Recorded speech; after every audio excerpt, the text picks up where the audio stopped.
next segment is your segment.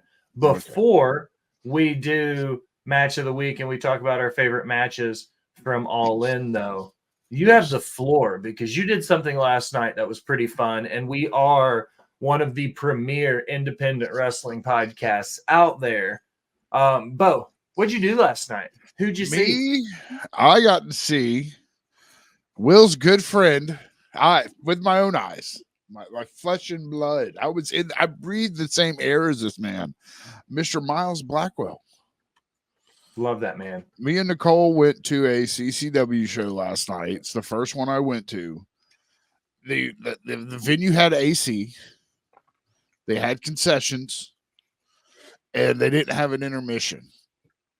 And it was like going to it. Drew more fans than an NXT house show has here. Really? Yeah, dude. It's in this like little dome kind of thing, man. It's huge. Huh. And it was just from get-go to end was fucking done perfectly. There's some guys in there that like, besides Miles, like I'll say that London crew really gave me old school, like beginner AJ vibe feels. Yeah. Nicole says it was really good. Yeah, Nicole will go to him, and you can see sometimes Nicole goes because she knows I love wrestling. But last night, I honestly could have watched her reaction to some of the shit they were doing. It had just as good time. Dude, the crowd was behind, like they were booing the heels, cheering the faces. They were kissing the babies. They were doing it all. I will stand by this every time. We were at the Royal Rumble together. Al, you and I went to SummerSlam. Cam was at SummerSlam. Scows, you've been to a Mania. Husky, like you've been to WWE shows, right? I was at WrestleMania 8. Yeah, that's what I'm saying. Like we've all been to a WWE show. At one. And he put the ring up at Romania 1. I'm not trying to compare it to WWE in any capacity, okay? But you guys know when you go to a good independent show that's well booked, that carries energy real good, the workers in the ring are hungry, they want to make the fans happy and get a good reaction. Some of the best live shows I've ever been to have been independent house shows because the workers were hungry.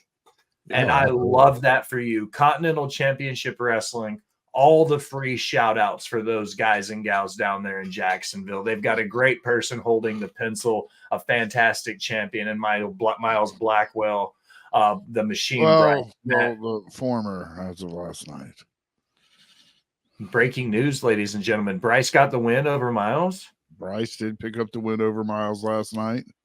Son of a bitch. It was very emotional. It was not easy. I'll tell you right now, Miles is a British wrestler through and through. It was not easy. He took that man for it took him everything, both these guys throwing everything at each other, I feel like, for Bryce to get the win. No free shout outs, but that's huge because Miles Blackwell has been the unpinned Southern States and then eventual Continental Championship heavyweight champion to relinquishing the Southern States Championship to holding it for over 400 days, defending it almost weekly, going through the birth of his child to lose that belt. Like, this has been, when people say there's no stories on independent wrestling, you're fucking crazy. Like, yeah, watch Continental Championship Wrestling and see what Miles and Bryce and those guys have been doing down there in Duval County. We did see a guy that looked like Joe Hendry, but chopped like Gunther. That's awesome. There's definitely a difference between independent shows and mud shows. You know, like ones who are too lazy to take a cage up and down and make a whole show every match in a cage match. 3-hour-long cage matches, heard. Ladies and gentlemen of the panel, people in the chat, we have moved to Bo's segment.